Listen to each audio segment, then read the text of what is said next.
So here I have two devices, and I will transfer $1 from this device to this device instantaneously. Enter the amount and send. I'm seeing the transaction now. And there it is. What you've just witnessed is what looks like a standard financial transaction. Money was transferred electronically from one account to another.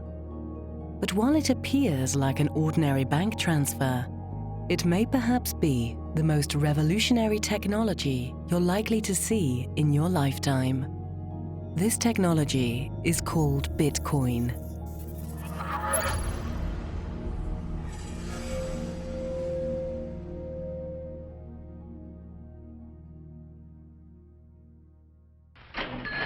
Money makes possible the exchange of many different goods and services among many different people. Wherever we go, we see money being used as a medium of exchange. Money is at the core of our existence. Every day, we transact with one another. Currently, almost all of our daily transactions involve a third party, a bank, credit card company, or remittance provider. And ultimately, it's these institutions that carry out the transaction on our behalf. This is until the invention of Bitcoin. Bitcoin is truly one of the most important inventions ever in the history of humankind. That's how big of an impact it's going to have on our lives. And it sounds really difficult and complicated and hard to understand hearing about it. If you had only heard about email, it would sound difficult and complicated and hard to use. Bitcoin is literally easier to use than email. So what exactly is Bitcoin? Well, for starters, Bitcoin isn't actually a coin. Bitcoin is a new form of money, a currency that lives solely on the internet, one that some have even called magic internet money. I think part of the confusion is that Bitcoin is actually two different things.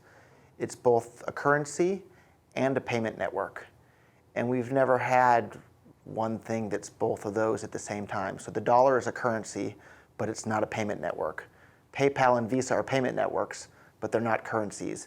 Bitcoin is both of those things at the same time, but it has this other property, and that other property is that it can instantly be teleported anywhere in the world, just like that, almost for free. And there's nothing that anybody can do to block these teleportations. There's nothing anybody can do to intercept these teleportations. And if you're careful about how you use Bitcoin, you can do these teleportations anonymously. So with Bitcoin, with a push of a button, you can pay anyone anywhere in the world or receive payment from anyone anywhere in the world. In the aftermath of the global financial crisis, an author using the pseudonym Satoshi Nakamoto posted a 9-page document onto an online forum. The document, titled Bitcoin, a peer-to-peer electronic cash system, would soon become the building block for what is today the first fully working concept of decentralized money. These are the daily candles of Bitcoin, just in the backdrop. But I want to talk about these trend lines. You've seen them on other presentations even earlier today. I started out working at Bear Stearns back in 2007, so about a year and a half or so before the financial crisis really started to hit. And after Bear Stearns, I joined JP Morgan, where I became a VP, and that was my last job. All of these jobs were either Midtown or downtown Manhattan. Tone Vays is a Wall Street veteran. A former VP at JP Morgan, he now spends his time studying and educating audiences about Bitcoin. Bitcoin is generally difficult to explain. You want to try and break it down as simple as you can. So the simplest way is basically, it's like a message. It's a digital message that you're passing. And normally, we're all used to computers. We're all sending emails, we're all sending pictures, but you're always sending a copy. Anytime you hit the send button in a computer, you always retain a copy, you always retain the original. And when it comes to financial transactions, you hit the send button and you have an intermediary, the bank, that is moving money from one account to another. And this is the problem that Bitcoin solved. It was able to take something digital, and when you hit the send button, you're not actually sending a copy. You're actually sending a digital object. At its core, Bitcoin is basically a new monetary system. However, Bitcoin is unlike any other system we've seen in the past because it isn't centralized in one place. This decentralized nature of the Bitcoin platform is one of the things that make it so unique and world-changing. We're all familiar with PayPal or Visa or Bank of whatever. All of these traditional services that we're used to control who's allowed to have an account, who can send money from what countries users can send money to other countries' users. With Bitcoin, there is no entity that's controlling any of that. There's just this software protocol that anyone can write software to interact with, and then anyone can install that software on their phone or on their computer. And once they have the software installed, they can now interact with anyone else, anywhere in the entire world that's also using the Bitcoin software. This software that runs the Bitcoin protocol is commonly called a wallet, a digital purse which stores and allows the holder to move Bitcoins from one wallet to another. The Bitcoin protocol is open source, meaning that the programming code is freely available to add to and redistribute. In this way, similar to anyone being able to add a new website to the World Wide Web, programmers are able to add new products to the Bitcoin network. We have Jason, for whom this is very late evening because he is in Australia, and we're about to do Jason's first Bitcoin transaction over Skype as our medium, so everyone can see how quick and easy it is. On my end, I will hit send, and Jason is going to hit request. So when he hits request, a QR code should have displayed in the middle of your screen. And he's going to put it up to the camera of Skype so I can scan it with the camera in my cell phone. All right, I see the QR code. My phone is trying to scan it. And there it is. I scanned it. So I feel kind of generous. Let's send Jason $5. So I have just sent Jason $5 in Bitcoin. And let me know when it's registering on your end that you have $5 worth of Bitcoin. And there it is. Okay, so that took about 10 to 15 seconds.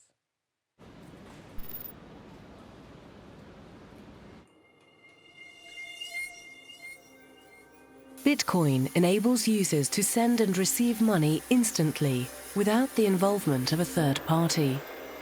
This digital breakthrough allows the user to effectively become their own bank.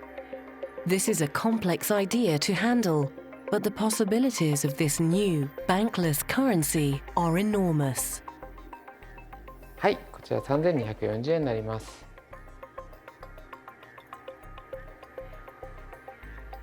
With the exception of actually handing physical cash to you, generally we have to rely on third parties for lots of different payments, be it credit cards or wire transfers internationally, or even sort of keeping cash under your bed, storing large amounts of cash, we use banks. And what Bitcoin does is allow us to do all of those things without any third parties. So in that sense, we can be our own bank, we can be our own payment system, we can be our own international wire system, we can be our own remittance system, we can do all of these things without relying on any other third parties. That's what Bitcoin allows us to do. Before Bitcoin, all these companies like PayPal and Visa and Bank of America and any business, they had a ledger that kept track of all their account balances. So PayPal has a ledger that keeps track of exactly who has how much money in each PayPal account, and that ledger is stored on PayPal servers in PayPal's data center somewhere.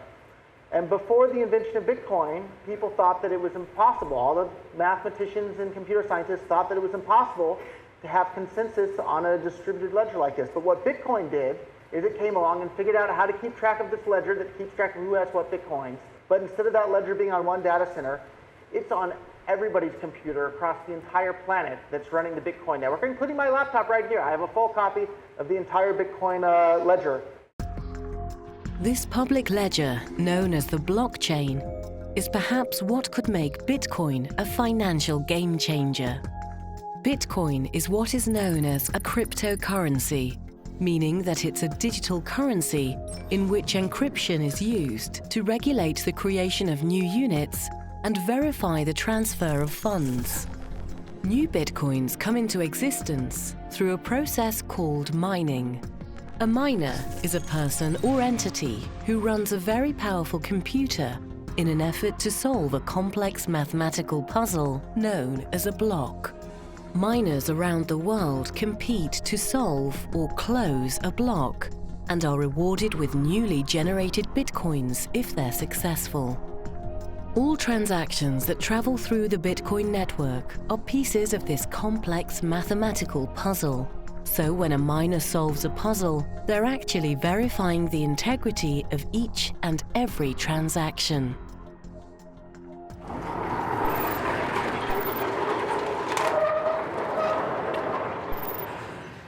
Welcome! This is one giant abandoned recycling plant. We've got incinerators over there, those two big silos. Right around this wall, we have a megawatt worth of solar panels. It's a lot. That's about as much as what we consume. So we're going to be able to offset our electrical costs completely. So this is a work in progress, but a Bitcoin mine is a group of computers that contribute its processing power to facilitating Bitcoin transfers and the security of the network. Yeah, it is one big supercomputer, and all of these individual computers are kind of throwing guesses at this mathematical problem.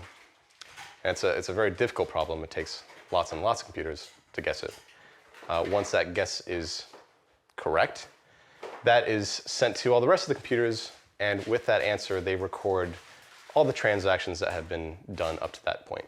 It's a very secure system for facilitating transfers, recording transfers, and making sure that no kind of shady work has been done. Because there's some methods in financial transactions where you could double spend, and this whole blockchain thing is one great method of make sure that doesn't happen. Say if Alice wants to send Bob an email, what would happen under the hood is that along the path of the email across the network, her email gets copied in many places of the network. And eventually the final copy will be relayed to Bob. That's how email works, that's how digital transfers work, and that's how it should work for the majority of digital transfers. That's well and good. However, in the case of money, that would be disastrous if that were to be the way that money was transferred digitally. You don't want copies of the same dollar bill to exist on the network. That would ruin the scarcity premise of money. And so this was the problem that Satoshi Nakamoto tackled with the creation of Bitcoin. And so what happens with Bitcoin, the Bitcoin's blockchain, is that when Alice wants to send one Bitcoin to Bob, she creates a transaction, and that transaction gets copied across the entire network. However, this is different than, say, a single email, because that transaction has embedded in it instructions to the rest of the network that says, from here on out, control over this Bitcoin is now conferred to Bob. Okay? And the rest of the network honors that. One time I realized that, wow, Bitcoin is really difficult for people to understand, as I spent the whole evening explaining Bitcoin to a friend of mine, and then I got home that night and she posted on my Facebook page, and she goes, yeah, I was thinking more about Bitcoins, and you were explaining Bitcoin mining, and does that mean that Bitcoins are originally underground? And I realized that Bitcoin's a difficult concept for people to understand, and especially Bitcoin mining as well, because Bitcoins are not originally underground. For new users, Bitcoin can be a difficult concept to understand. Bitcoins aren't physical, and they certainly aren't underground. However, there are some interesting similarities between Bitcoin and a precious metal that is found underground. Gold. Gold has been money and a store of value for thousands of years. Today, gold is mined all over the world.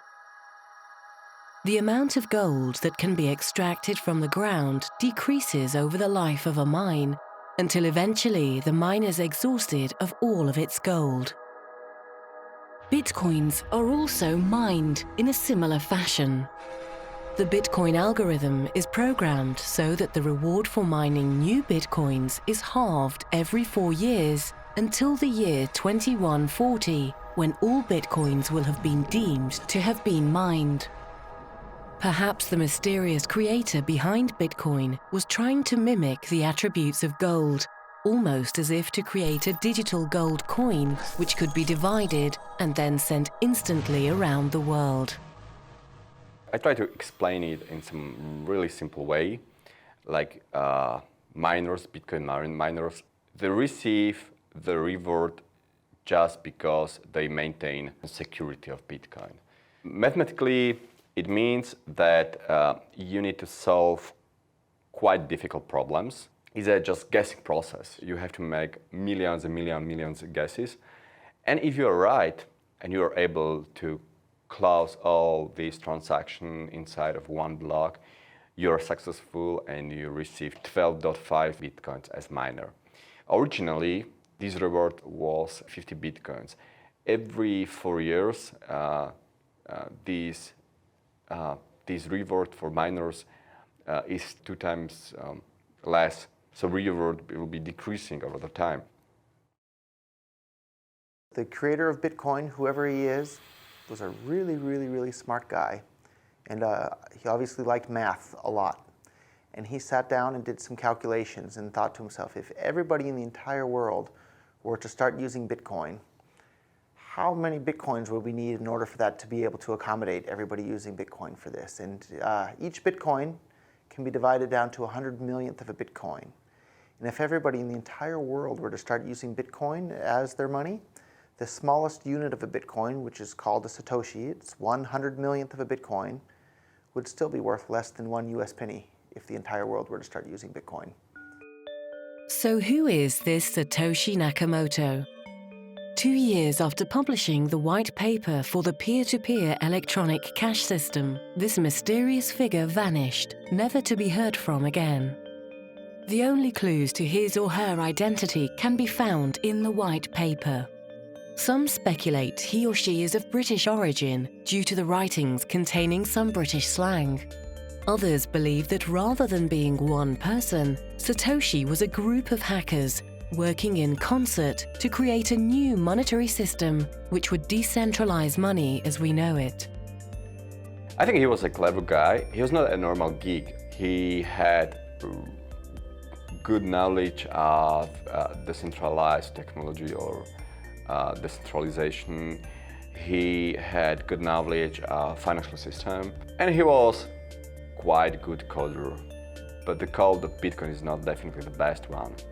So it's definitely possible to write better code. There is also conspiracy theory if Bitcoin code was written by one guy or many different guys, hard to say.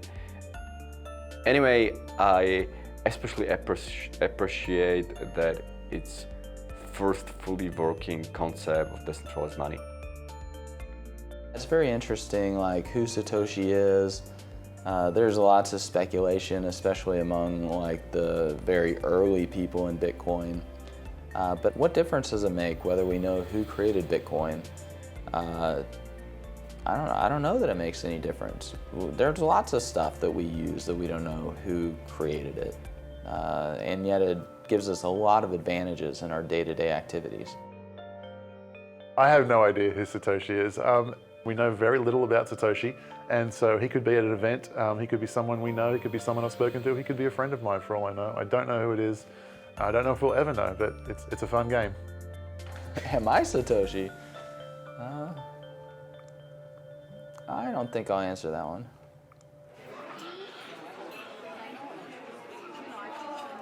Regardless of the true identity of Satoshi, what he or she has invented could have profound effects on how our world evolves into the future. ビットコインで支払うとかっこいいな。そんな感じです。最先端を行ってるっていう感じ。Because Bitcoin enables the user to act as their own bank, in essence, it frees the user from the traditional gatekeepers to their wealth. ビットコインはクレジットカードと違って支払いのサイトが、今まででしたら1ヶ月とか、60日後とかにカード会社からお店に支払われるものがビットコインだとそのサイクルが自由に決められますので非常に扱いやすいものだと思います。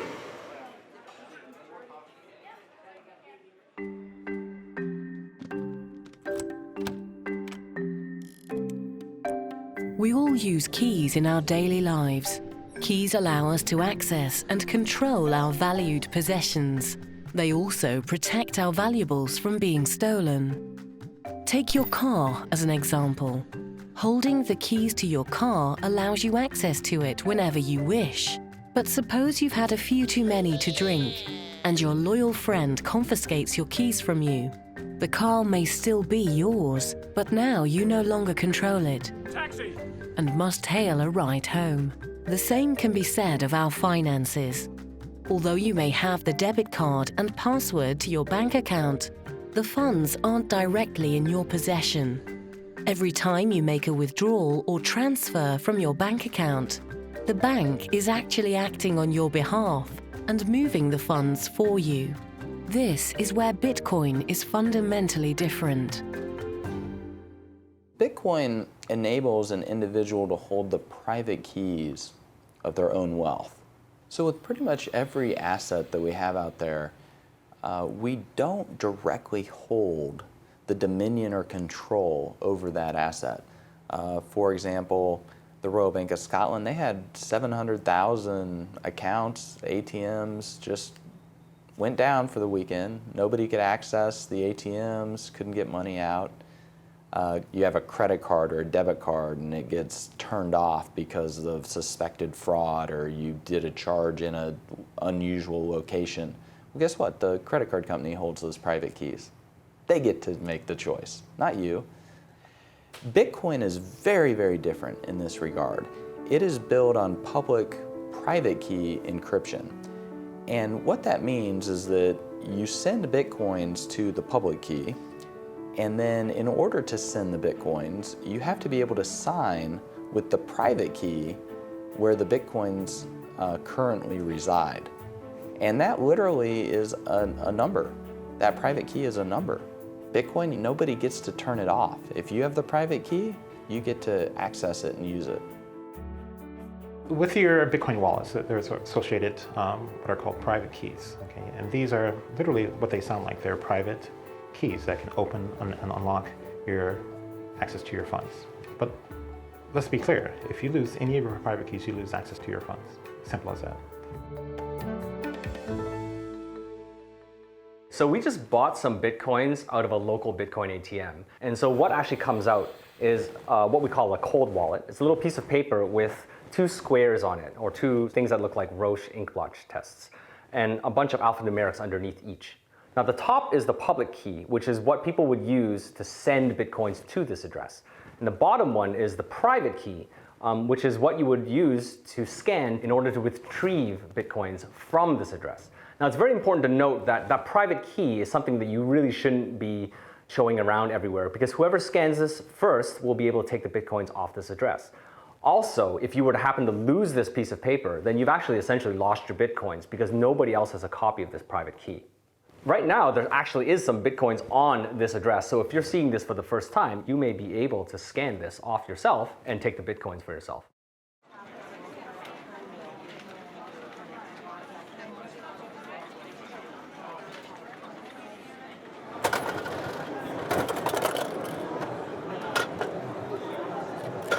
So here is a Satoshi coin. There is a value of 0.001 Bitcoin inside. In today's exchange rate, that would mean about 45 cents. So it's a very minimal amount, but it is true Bitcoin inside. Now, how to redeem the value out of this token? One would have to peel off the hologram sticker in the back. Here we go. And then a QR code would be exposed.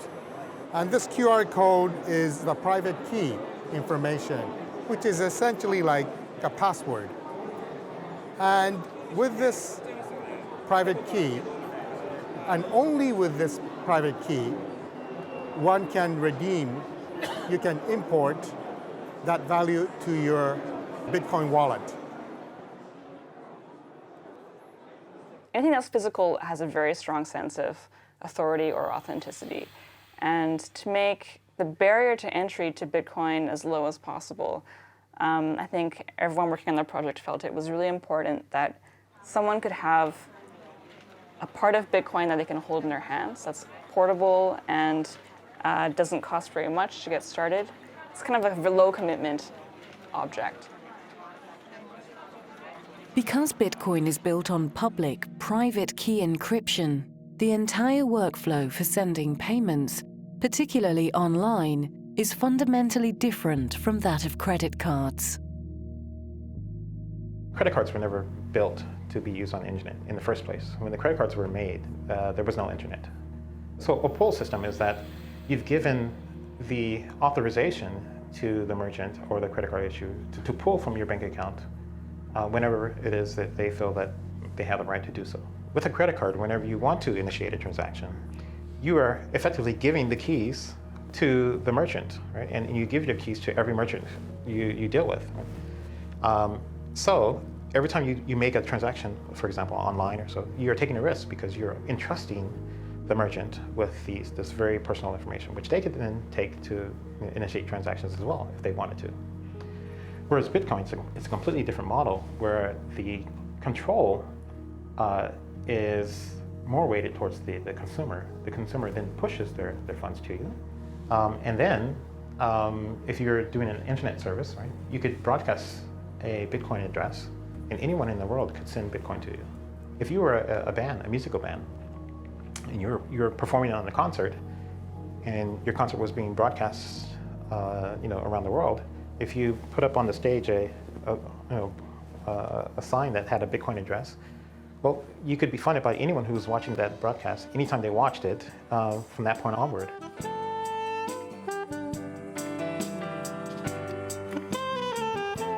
My name is Sanshiro Fujimoto, and I play the saxophone and the other instruments. I compose and perform and make CDs, and I make my living by being a musician.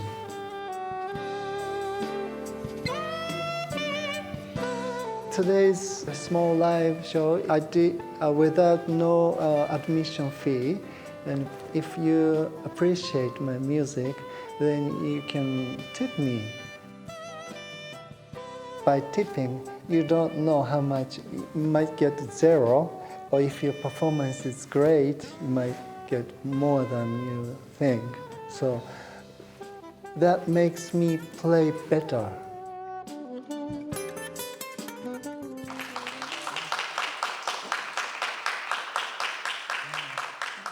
Direct interaction is more about the art itself. And if you tip someone in the street, you don't tip big money, you tip like 10 cents, quarters, and small money.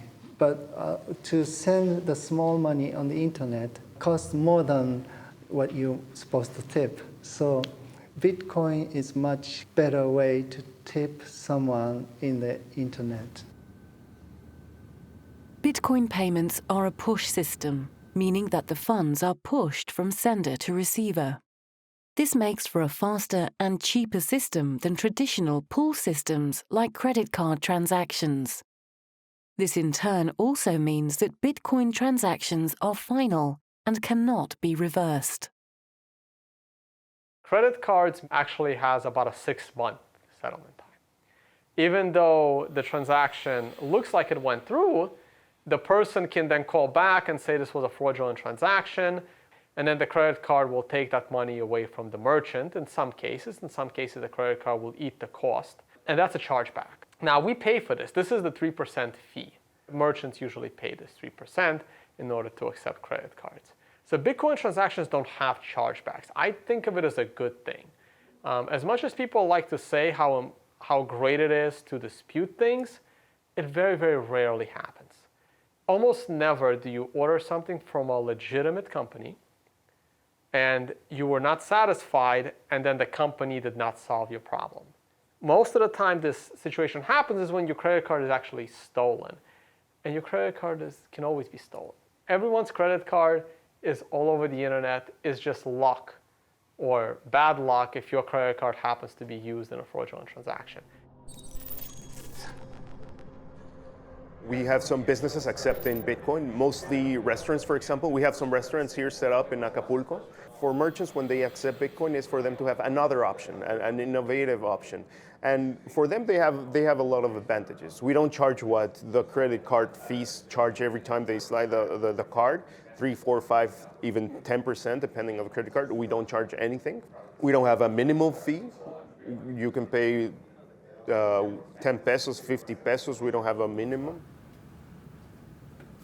With Bitcoin payments lowering the cost of doing business and eliminating the possibility of fraudulent transactions, companies ranging from mom-and-pop stores to multinational corporations have started to embrace this new way to transfer value.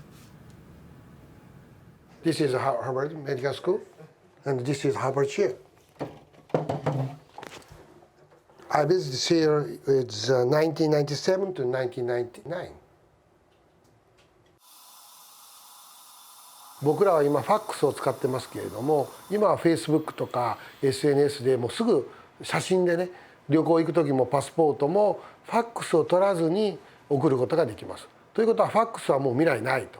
そしたらクレジットカードとかそれからお金ですよね。その未来はどうなるのかといった時に仮想通貨っていうのが脚光を浴びるだろうというふうなことを考えました。でそういったようなことを考えると特に国際派でありたいと思っているということも含めて、できれば日本で医療機関であるいは歯科医院で一番初めに導入するということによってこれから一緒にビットコインと成長することができるんじゃないかというふうに思ったわけです。The first large publicly traded company to accept Bitcoin is Overstock, and they now ship goods to over 200 countries. Last I checked, Amazon only ships to about 50, 60 countries. So they're seeding entire markets with entire populations in the billions, not even fighting for that market share. Additionally, if Amazon accepted Bitcoin, there would be no fraud, there would be no chargebacks, so it would lower their costs. It would greatly increase Amazon's profit margins to accept Bitcoin. Bitcoin allows merchants to accept payments for their products and services seamlessly. And although it's becoming a great tool for merchants to offer their products to previously untapped markets, it's the people in these developing countries who will benefit the most. Bitcoin is the easiest, safest, fastest, best option for people that don't have bank accounts or that don't have IDs or they don't have anything but a smartphone. And there's lots and lots of people in the world that's the position that they're in. And Bitcoin is this fantastic solution and an opportunity for them to participate in the world's economy without having to deal with banks and having to jump through all these hoops. They just simply install an app and now they're a part of the world's economy.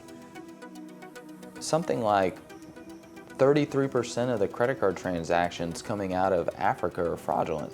So nobody wants to take business from Africa. It's just too risky.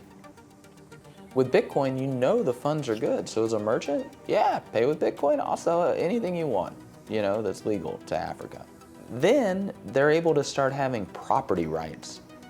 And property rights is really what's going to help lift them up out of poverty.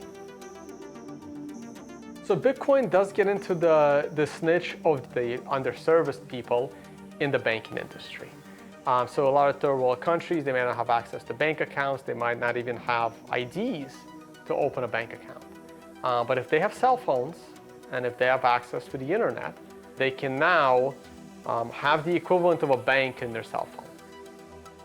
According to the latest World Bank figures, there are approximately 2 billion unbanked people throughout the developing world. The adoption and use of Bitcoin in these countries could transform this human rights issue and allow the unbanked population of the world to participate in the global economy.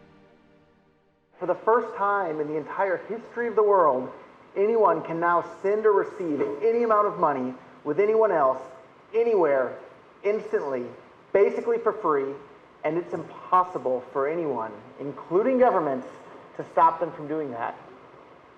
And as much as I love gold can't do that, right? Think about that.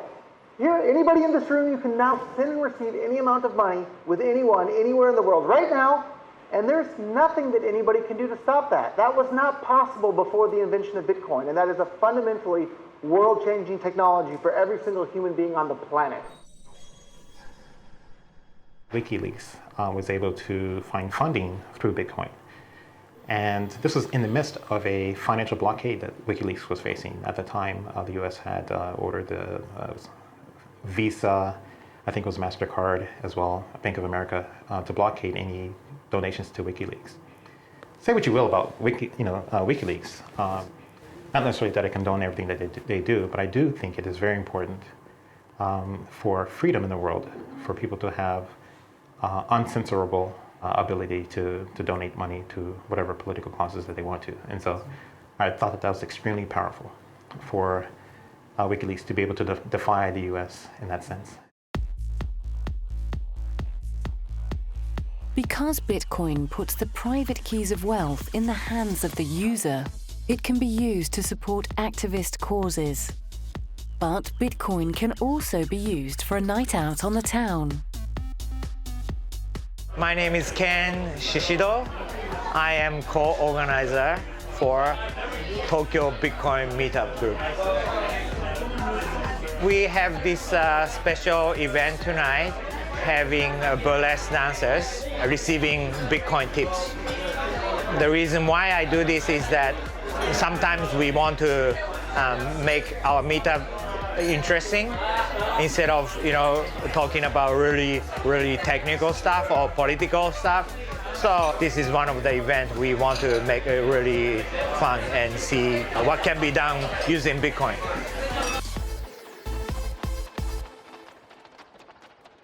Currently, if you're living in most countries, buying things is not a problem. You have credit cards, you can still use cash, and to me, that is not the true use of Bitcoin. The true use of Bitcoin is to give you financial privacy, which I find extremely important. During the global financial crisis, as cracks in the financial system spread, institutions once thought to be invincible were shown to be vulnerable. As we now know, governments around the world were forced to bail out financial institutions. A bailout is when government takes taxpayer money and gives it to an irresponsible financial institution to bail out their mistakes. A bail-in is different in that laws are written which permit financial institutions to take funds directly from customer accounts to shore up their losses. Such a thing occurred in Cyprus in 2013. When I started learning about Bitcoin back in 2013, especially during the Cyprus event, when banks were shut down and money was confiscated from people, I remember telling my coworkers, some of the PhDs, the quants, this is really bad. This is actually going to probably start happening in many other Western countries. And they were all laughing at me saying, no, it's just Cyprus, it'll never happen here. And that's when I knew someone must have come up with a way to get around this problem. When a depositor deposits dollars or euros into the bank, title to the dollars or euros transfers to the bank, and those depositors become unsecured creditors of the bank. If the banks screw up for whatever reason, there's now been legislation passed in many of the countries where they can be bailed in, meaning that their deposits can be turned into shares of the bank. Jeff Berwick is an entrepreneur, financial commentator, and podcast host. Having founded Stockhouse.com, Canada's largest financial news website, Jeff's analysis, writings, and videos have been viewed by millions of people around the world. It's difficult to say exactly what's going to happen in the future, but it's definitely going to keep happening. I said after Cyprus it's going to happen in Greece, and then they shut down the banks in Greece for months. And of interest to people who live in Europe is on January 1st of this year, they passed a European bank bail-in legislation. So that should be a huge wake-up call to people that they're doing that. So in Cyprus, they didn't actually pass it before. So in Cyprus, they closed the banks. Then they came up with some legislation and said the banks could just take their customers' money to keep afloat. So they didn't even have that legislation, and they did that in Cyprus. Now they already have it in place, so they know what's coming. I see Bitcoin as a way to protect and hide your assets. And we're not saying this is bad. I'm not saying that only criminals hide their assets. No. People that have worked hard and they've paid taxes and they've done everything, and like what happened in Greece and Cyprus, where money in bank accounts was just confiscated. So if the next time the banking system gets in trouble, it could be users' accounts that are rated to help fund the banking system. We're talking people with significant money, 100,000, 200,000, but it's legal money. They've worked hard for it. Some economists believe that the global financial crisis of the last decade was just a precursor to a much larger calamity. If this is the case, how will governments react in response to the next failure of our financial system? Unlike the current banking system, Bitcoin allows individuals to hold the private keys to their wealth. However, this also comes with the added responsibility of securing the Bitcoins. With Bitcoin, you're in 100% complete control of your own money, but that also means you're 100% responsible for what happens to your own money. So it's your job to make sure that you keep your Bitcoin safe. People are used to things like credit cards and bank accounts and PayPal, and if your credit card gets stolen, you just call the credit card company and they cancel it, and that's the end of it. If your Bitcoins get stolen, there's nobody that you can call to ask for help.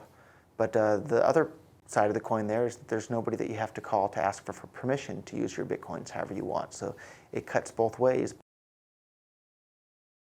Mt. Gox, the Tokyo-based Bitcoin exchange, has filed for bankruptcy protection.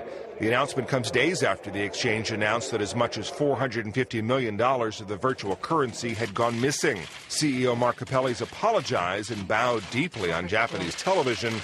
It remains unclear if the missing Bitcoins were stolen, voided by technological flaws, or both. So actually, this is the old Mt. Gox building. Mt. Gox was the biggest Bitcoin exchange that ever existed. I think at some point they were doing over like $100 million a day worth of volume. And they collapsed in quite a spectacular fashion in 2014. I think the size of the losses amounted to over $450 million. They claim to have lost 850,000 Bitcoins, of which 200,000 were found afterwards in some old wallet. People were putting money in and essentially giving them their Bitcoins, giving them the control of the private keys. And the irony is that exact centralization risk is what Bitcoin is supposed to free us from.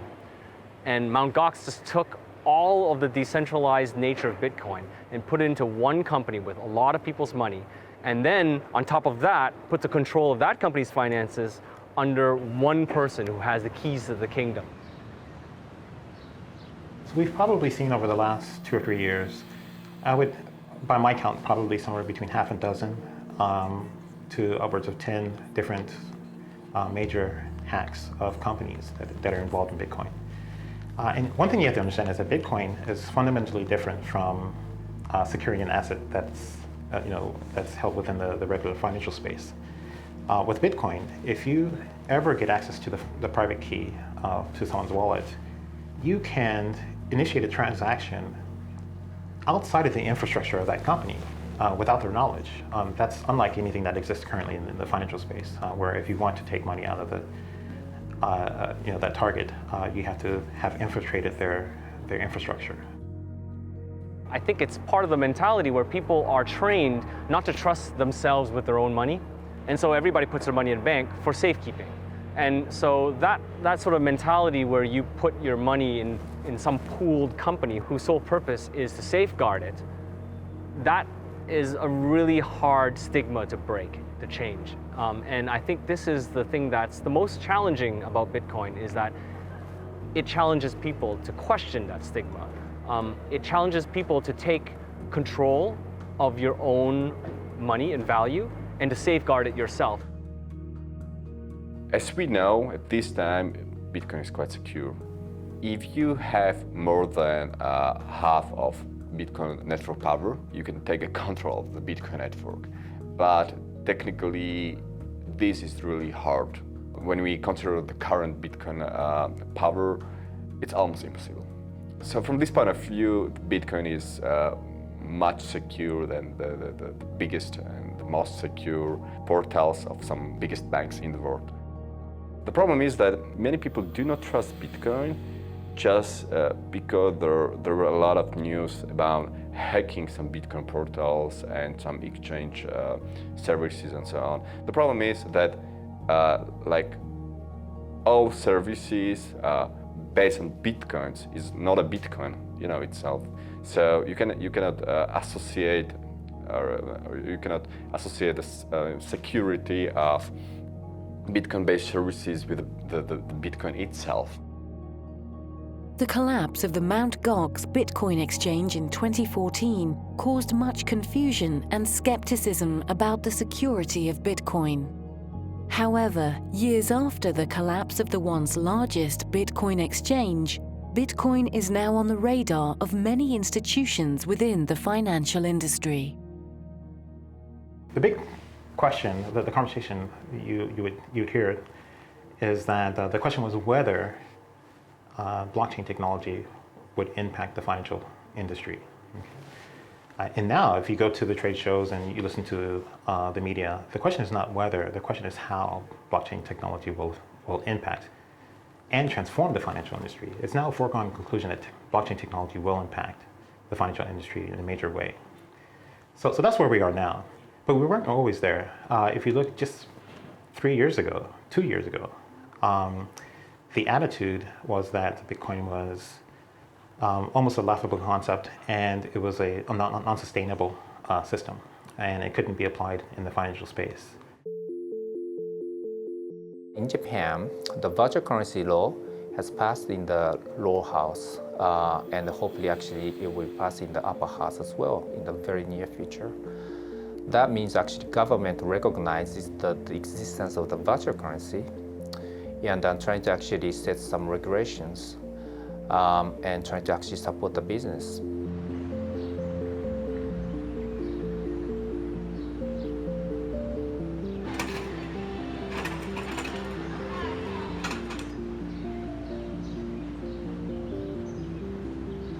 This Bitcoin, well, it looks great,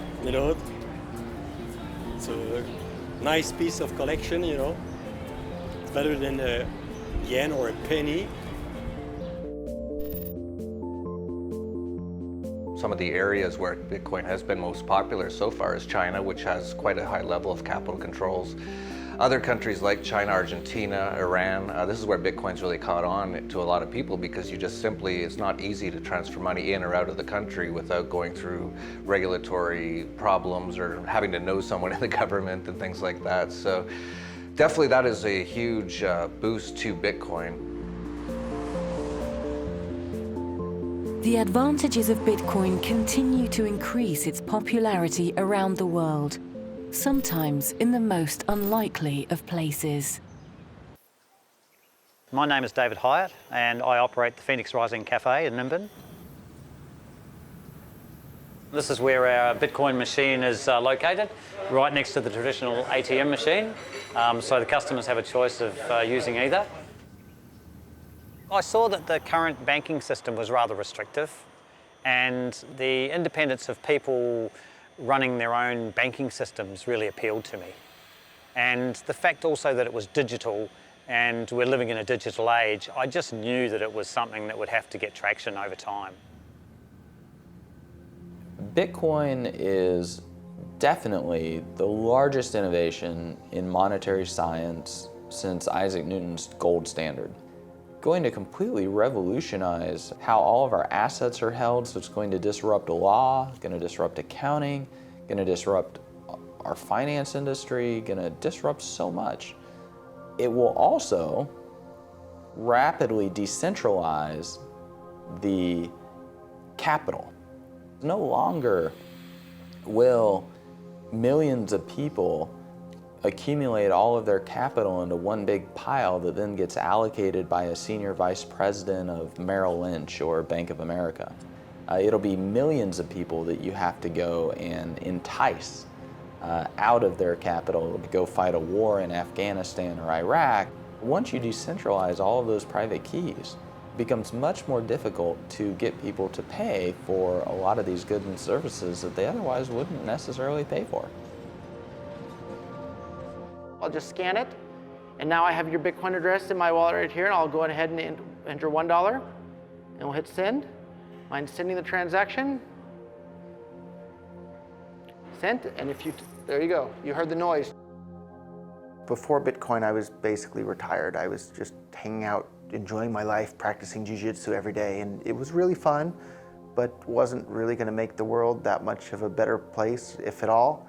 And then I discovered Bitcoin, and I looked around the world and I saw all these wars being fought and central banks debasing the currency and basically preventing the world from being as good of a place as it potentially could be.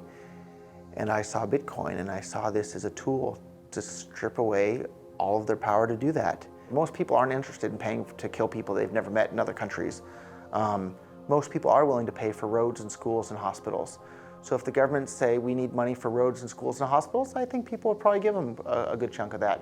If governments say we need money to go kill people in other countries that you've never been to in your entire life and you're probably never going to go to in your entire life, people are going to say, no, I don't want to pay for that. But if you're using bank accounts and dollars and euros, governments can seize all the money out of your bank account at any time. They can print as many new dollars or euros as they want to pay for these things at any time. If the world's using Bitcoin, it takes away those tools from government, and I think that makes the world a much, much better place. For the first time in history, Bitcoin now provides the entire world with a completely decentralized payment system. One where each individual holds the ownership and control of their own financial wealth. One where all users can transfer value and interact freely amongst each other instantly. What could the future of our world look like with such a revolutionary tool? The possibilities could be truly magical. Bitcoin is magic internet money. Bitcoin allows you to send and receive money with anyone, anywhere in the world, just like magic. I'm at a loss for words because it's that exciting and that world-changing.